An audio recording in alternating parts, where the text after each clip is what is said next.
this song that you have with Chuck D, right? Right. It's a powerful song. I mean, I'm not quite sure when you dropped it, but did you drop this right after the election? Is that when you dropped this? Yeah. Because it's indicative of what the conversation that what we just talking about, like family business. Um, on the surface, someone would hear "What has America done?" and think that it's directly about race, but it's actually about capitalism. You know what I mean? Capitalism is a numbers game, essentially. Because in order to have a winner, you have to have a loser. That's capitalism, right? Um, so unfortunately for our people, a lot of times we find ourselves on the shorter end of the stick when it comes to that. And of course, there's a sensitivity. Um, there's a sensitivity with history. And the funny thing about like the "What Has America Done" record is it's just really indicative of everything that you learn in school. You learn math, you learn science, you learn English, and you obviously learn history, right? So when you combine all those things and you take a look at what America has done from a capitalist standpoint, America has created a situation where there has to be a winner and there has to be a loser.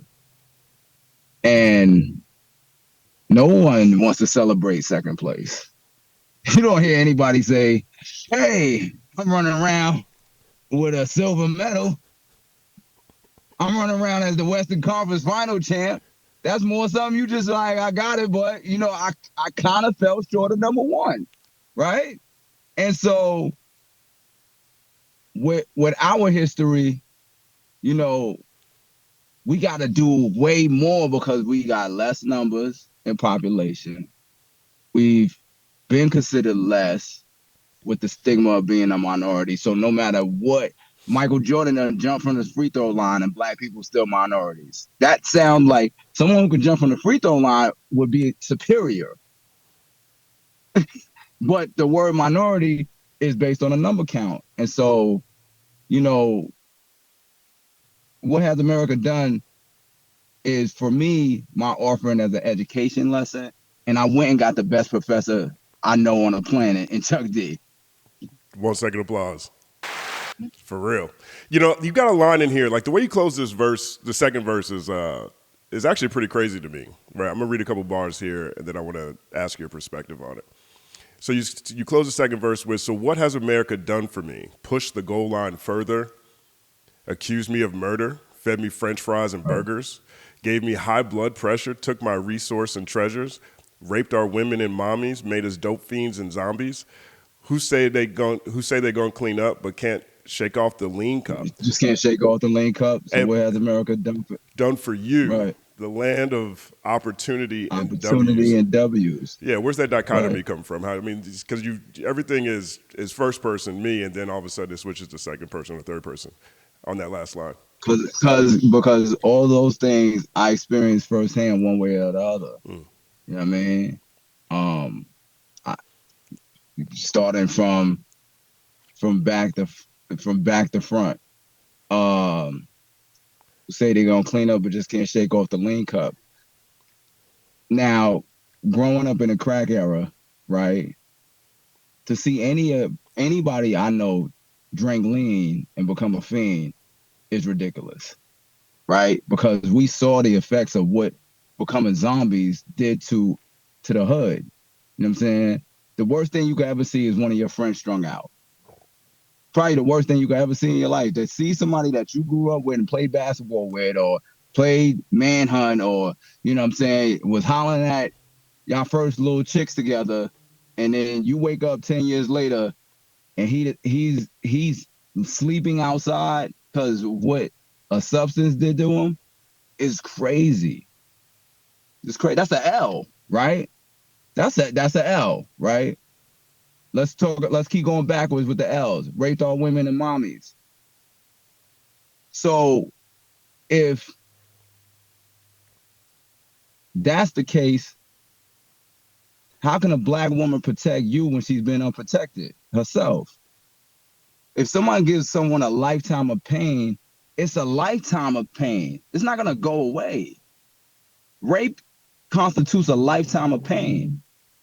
If a Caucasian woman is raped in America, she's entitled to a lifetime of pain. For a black woman in America, whatever happens to her, she's just supposed to get over it and get up and keep moving. Like ain't nothing happened. You got a family to raise, or you got this to do, or you got that to do, because you still struggling. You know what I'm saying? But that's something that someone's always gonna struggle with. You know what I mean? Give me high blood pressure, rate our resource and treasures. Once again, and he fed us French fries and burgers. Like as African Americans, as Africans who came to America, if you really do any research, which I had to do because I was diagnosed with something that nobody else has in my family. So how could I get this? How is this even possible? Right? I don't. Who's diabetic? Um, Probably somebody who eats wheat bread and their body isn't constructed for it. Someone who eats a lot of bread, bagels, and because it became addicted to taste and didn't know that taste could become an addiction. So yeah, unfortunately, I did use a kid who was a heavyset kid to make that example of of us understanding that we don't understand dieting. We've never been even given an inclination of what's good and bad for us until we get into an age where it's we haven't been building our body. We've been offering it to decomposition on the strength of what we like. Everything that we like isn't good for us. Mm. You know what I mean? Accused of murder. I mean, America loves Snoop Dogg, and he's been accused of murder. I mean, so what's that for the rest? What's that looking like for the rest of us then? You know what I mean? And so that's where it comes from. Mm. Yeah. I mean, the visual is powerful too. I mean, did you film that on a plantation? Where'd you shoot the video for that? Yes, I filmed it on a plantation in South Carolina. Shout out to my good friend Snoop, Ali Hicks. He a brother I went to school with. My high school got my bro from high school, and I reached out to him. He's been in South Carolina for a good minute, a little bit after we all graduated and everything. And he has a store. He has a couple stores and businesses down there. And I reached out to him. I was like, "Yo, I need this. I need a favor, bro. Like, I need to find the most authentic location for this. It has to feel like it has to feel like what it was. You know what I mean? And South Carolina, there's still locations that preserve that history and that experience. And it's almost daunting and haunting when you go, because it's like, really, this is really what great great grandma and grandpa was dealing with. Right. Right. What part of South Carolina were you in? Columbia, Spartanburg. Okay, yeah. I mean, I used to live in Greenville, South Carolina. Went to college in Spartanburg. Oh, okay, word. Yeah, it's a haunting feeling going to a plantation, because they do a lot of reenactments in the South. Right, And right, right, right. 100%. They had a show popping at one of the spots we shot at, and like even the lady who I had, they put they they put the maid on the Aunt Jemima box. When you see the lady, she was at one of the joints. She just agreed to do it. word up. You know what I mean? But I felt like it was important. I think this video is like what black people intent is when they use the word nigga. It's basically, this is what, although there was an intent, this is what we can take and use to strengthen us. You know what I'm saying? And push ourselves forward, just with the understanding of these are the things that occur to us and this is what we have survived. Mm. What do you feel like hip hop is still open to these type of messages over time? Like, right? Because I was listening. I'm gonna frame it this way. I was listening to Redman's the Shiznit freestyle, right? Because he's getting ready for Muddy Waters too, and he was talking Right. about he's from the '90s, the cream of the crop, right? And I think about that being a much more diverse messaging era than I do now. What's your perspective on who will reach this or who will this I song reach? mean, if you, it, well, here's the thing. Here's the great thing about the future, right? Here's the great thing about YouTube. People can tell you how they feel, right? So I've seen an overwhelming amount of comments. The video has 1,200 comments, so it definitely has struck a nerve to start as a starting point. And the majority of the comments is like, "Yo, this is the rap that needs to be said right now."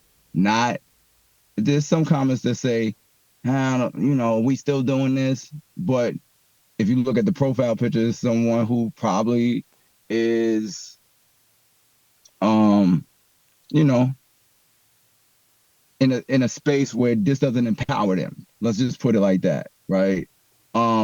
Because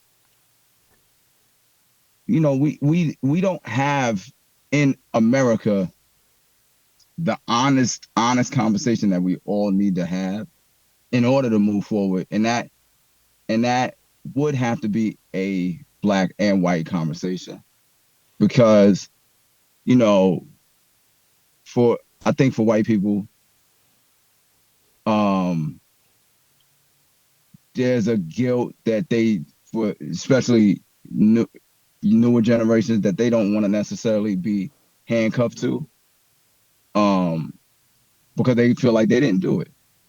You know what I'm saying? um and technically that could be the case. Morally, it could be an argument that you didn't do it, but what are you doing about it? Right.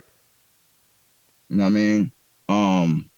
Because I think, and then honestly, for black people, I think the the question needs to be posed that, all right, given the circumstances, what do you really want? What do you want? What do you want? What do you want? If you don't know what you want and you just asking for something, you're probably not gonna get it Mm. because you're not being direct enough about what you want for that, right? Um, because if you want equality, all right, well then, boom, boom, boom. If you feel like you deserve to get paid, then you really gotta make that a point. You know what I'm saying? Like you gotta make that point. Like, um, no one, a closed mouth don't get fed, Right. right? Um, so I think that's what's kind of happening on the YouTube. You know what I mean? But I would love to see the conversation and the dialogue go further because I don't delete anything on there. So I let people I don't know why this is this, and what if America made you guys who you are. Okay, because I made the best of it, Right. and that's and according to the law of the land, that's what I was supposed to do at this point. But that doesn't take away the lawsuit, Mm. right? Right. Like if I go out here and I punch uh Salvatore in the mouth because of who I am, I probably just incurred a lawsuit, right? So if America is who it is and it beat up Jerome, don't Jerome Jerome don't have the same rights as Salvatore? So that's where we at. Mm. It's that simple and it's that cut and dry, honestly. Did you and Chuck D have conversations around this topic before you decided to jump on, and what was that like? I mean, we didn't really have to, honestly. We didn't really have to.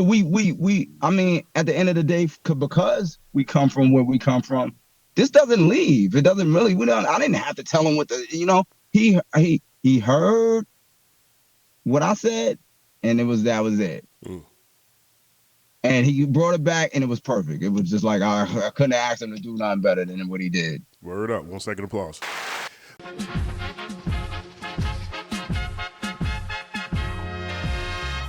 Justin Hunt is here, it's all happening.